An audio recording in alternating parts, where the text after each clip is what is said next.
Hello, I'd like to welcome you to the Church of St Clement in Outwell, West Norfolk. It's a Fenland church, but probably not a Fenland church you've come across before because it seems to have been overshadowed by its more famous near neighbours.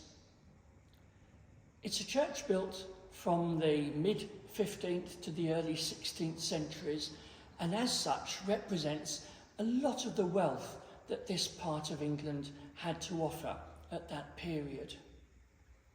Today I'd like to take you around the interior to show you just a little bit of the amazing range of furnishings that this church has to offer. Many churches have donation boxes, but this 17th century example is one of my favourites. Just look at those wonderful architectural designs on the top, and on either side are the slots for you to place your donation. Here on one side is a gentleman in typical 17th century costume, whilst on the other side we may find an example of a lady of the same period without any headdress at all. The money was taken out via this door in the front. You see it's made beautifully and leads to a very simple interior. It's constructed entirely of nails because, of course, at this time screws hadn't yet been widely used, and they're set into a fantastic, very straightforward but handmade iron and nail hinge made in the local forge, as most of the metalwork in this church would have been. In the east window of the church, the orange glass is 20th century, but above it is a real jumble of 15th century glass, contemporary with the building of the church, but unfortunately damaged probably during the Reformation. On the north side of the church is the opening to a transseptual chapel. There's only one of these, it's just on the north side, but it's an absolute period piece of a private chapel. Let's go and have a look at it.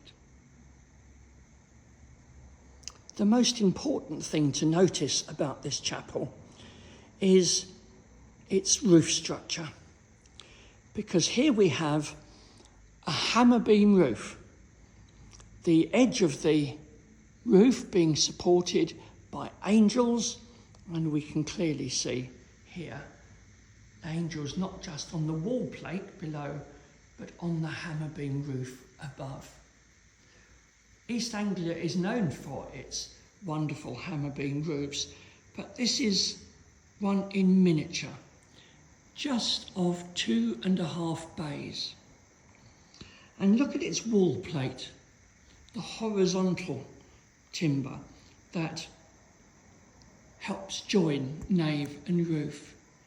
It's beautifully carved with angels and religious imagery.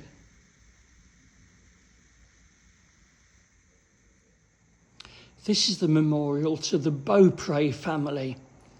Beaupre was a manor in this parish, and this monument is typical of the late Elizabethan, early 17th century style of using classical form where possible.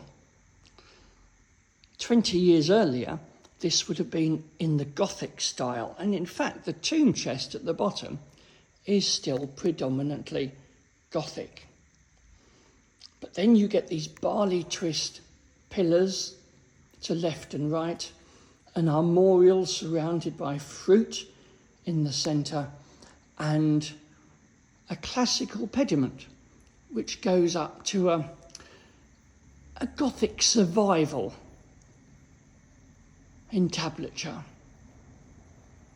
It really is rather good, especially when you realise that this part of England has no native building stone.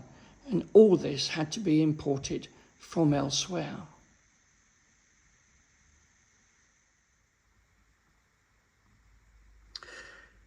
During the 15th and 16th centuries, these domed chests were imported from the Baltic into the east coast ports of England. There are several dozen in Norfolk, and it's rather wonderful that they've survived being placed on very damp floors. You see how the base of this has been nibbled away by damp over the centuries. And look how many locks it had. If you count from the left-hand side, it has 7 separate padlocks. So 7 people had the keys to this chest, and they all had to be present when it was opened.